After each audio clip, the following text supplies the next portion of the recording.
फजर की नमाज के बाद मैं एक दिन गुजर रहा था, एक घर के सामने काफी लोग खड़े थे। मैंने पूछा क्या हुआ, तो कहने लगे कि फौतगी हो गई। तो मैंने कहा कि उनका कोई बेटा नजर नहीं आ रहा। कहा तीनों बेटे तबलीग पे गए हुए हैं।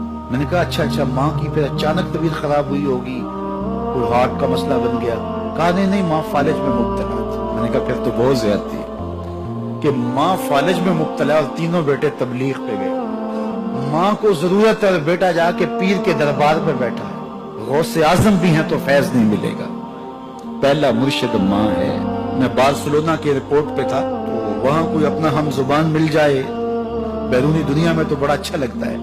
तो मुझे लगा कि साथ वाले बेंच पे कोई माँ बोली बोल रहा है, तो वो इंडियन पंजाब के लोग थे। कहा कि ये हमारा दोस्त है, इसको हम अलविदा करने आए। तो मैंने पूछा कितने अरसे बाद जा रहे हो, तो वो कहने लगा 27 साल 3 माह बाद।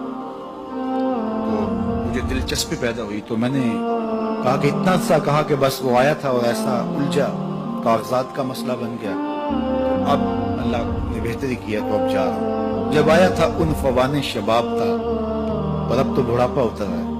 वो बड़े हसरत भरे अंदाज में कहने लगा पता नहीं मेरे घर वाले अब मुझे पहचानते भी हैं या कि नहीं। 27 साल 3 माह बाद जा रहा हूँ, पता नहीं मेरे घर वाले अब मुझे पहचानते भी हैं या नहीं। मैंने कहा और कोई पहचाने या ना पहचाने, माँ कदमों की आहट से पहचान लेगी। ये मेरे पुत्र के पैरों की आवाज लगती है। तो वालिदैन की खिदमत करेंगे तो सरखुरू होंगे, माँ बाप की बेअदबी करेंगे तो कभी भी आप सरखुरू नहीं होंगे। तो वालिदैन की रिजा को अल्लाह की रिजा समझो। रिज़ाउल्लाह फी रिज़ाउल वालिद व सखतुल्लाह फी सखतिल वालिद। वालिदैन की रिजा में अल्लाह की रिजा छुपी है और वालिदैन की नाराजगी में अल्लाह की नाराजगी छुपी है।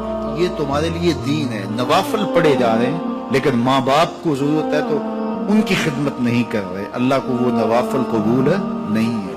माँ के कदम दबाओ, बाप के पांव चूमो, तो तुम्हारे नवाफिलों से बेहतर तुम्हें जब वो दुआ देंगे अल्लाह अपनी रहमतें तुम्हारे ऊपर नाज़िल कर देंगे। तो उनकी खिदमत करो। एक शख्स जहाद का इज़्न लेने के लिए हुजूर की खिदमत में आया, हुजूर मैं जिहाद पे जाना चाहता हूँ। कितनी बड़ी बात, छठा रुकन है इस्लाम का। लेकिन आका करीम क्या बोलते हैं, अहय्युन वालिदा का, क्या तेरे वालिदैन जिंदा हैं? काला नाम, का जी हुजूर जिंदा है। काला फफी है मा फजाहिद, कहा जा उनकी खिदमत कर, यही तेरा जिहाद। तो खुश नसीब वो हैं जो अपने माँ बाप की इज्जत करते हैं, उनके सामने अपने बाजू सुकेड़ के रखते हैं, उनके मामलात में, तर्ज जिंदगी में, उनके अंदाज़े मुआशरत में खुश रहते हैं और उन्हें राहत, आसानी और उनके लिए मोहब्बतें बिछाते हैं। तो अल्लाह ताला उनके लिए आसानियां पैदा करता है, रहमतें पैदा करता है। और अगर वालिदैन फौत हो गए हैं, इंतकाल कर गए हैं, तो आप कहें कि ये बातें हमने पहले सुनी होती तो बड़ा फायदा होता।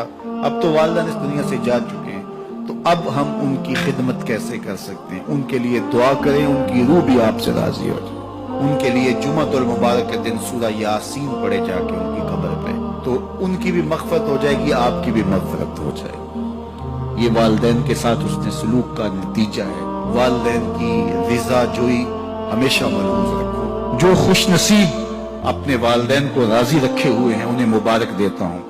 और अगर बदकिस्मती से मेरे सुनने वालों, दोस्तों में, पीर भाइयों में, मिलने वालों में किसी के माँ बाप नाराज हैं तो वो देर न करे, बहुत जल्द उनको राजी कर ले।